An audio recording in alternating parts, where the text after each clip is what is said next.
Part 2 of the BBC's controversial documentary on the royals is airing tomorrow, but one word will have a notable absence. The network has scrapped the name Megxit and renamed the episode Sussexit. It is a bit of a tongue twister. Joining us with more is 9 Honey royal reporter Natalie Oliveri. Good morning, Nat. Nice to have you on the show. The BBC appeasing Prince Harry with the name change. Talk us through this.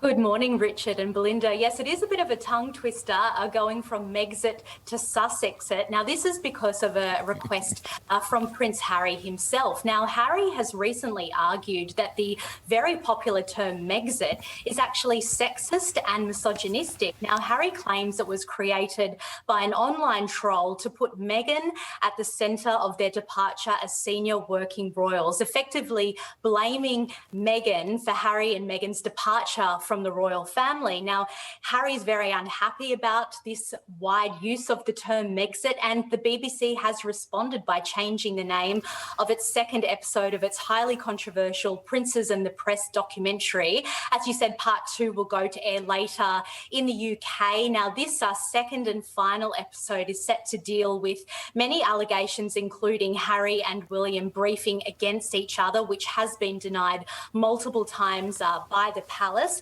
Also, Harry and Meghan's various legal cases over the years, the birth of baby Archie in 2019, and of course, Harry and Meghan's decision to step down as senior working royals in March 2020. It was just a play on Brexit, wasn't it? I mean, Yes, after all. but, Yeah. Got to say. Oh, well, they've listened to Harry and we'll wait and see what comes from it. Also this morning, a new book is claiming to reveal the senior royal who asked about Archie's skin colour. So who was it, Nat? Yeah, well, according to this book by Christopher Anderson, it was actually Prince Charles. However, Anderson claims Prince Charles never intended the comments to be racist. Now, according to the author, Charles was speaking with Camilla in November 2017, around the time that Harry and Meghan announced their engagement. Now, according to the author, Charles was speaking with Camilla and said to her, "I wonder what the children will look like," to which Camilla replied, "Absolutely gorgeous, I am certain."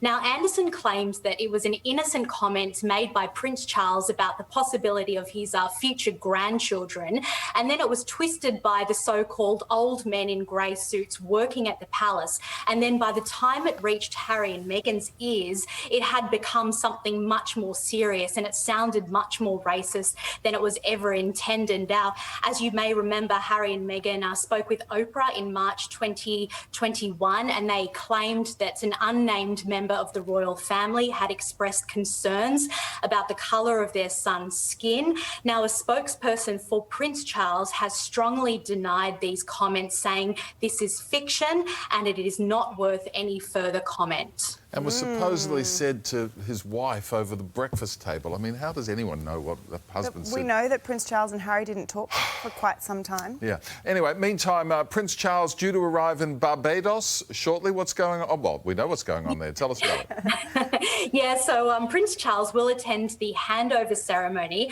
as Barbados becomes a republic, severing its ties with the British Crown in 400 years. So the Queen is going to be replaced as head of state by a president as the Caribbean country tries to move past its colonial history. Now, Barbados did gain independence from Britain in 1966, but look, this is just the next chapter in its new history. And look, it's been 30 years since another country decided to dump the Queen as head of state. That was Mauritius back in 1992. But like Mauritius, Barbados will still remain a member of the Commonwealth. Good to know that Charles is going over there for the celebrations, though.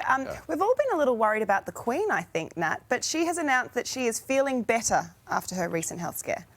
Yeah, she certainly is. She's told friends and family that she's feeling much better after having sprained her back recently, and she will be hosting the traditional Christmas at Sandringham at her Norfolk estate, which is really exciting. Look, it will be her first Christmas there since the death of Prince Philip in April. Last year, you may recall, the royals weren't allowed to be together for Christmas. Instead, the Queen and Prince Philip had to celebrate alone at Windsor Castle because of coronavirus restrictions. But it it looks like they all will be together again this year at Sandringham. The Queen is expected to arrive there around December 17. She usually takes the train to King's Lynn, but it looks like she may be flown by helicopter instead.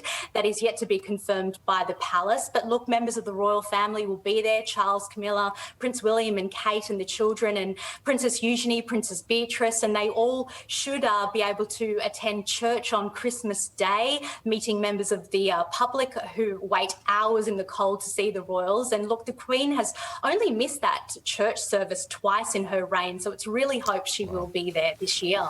She is a trooper, isn't she? She sure is. Nice to have them all together for Thanks, Christmas. OK, Nat, thanks so much. We'll talk to you later. Thank you.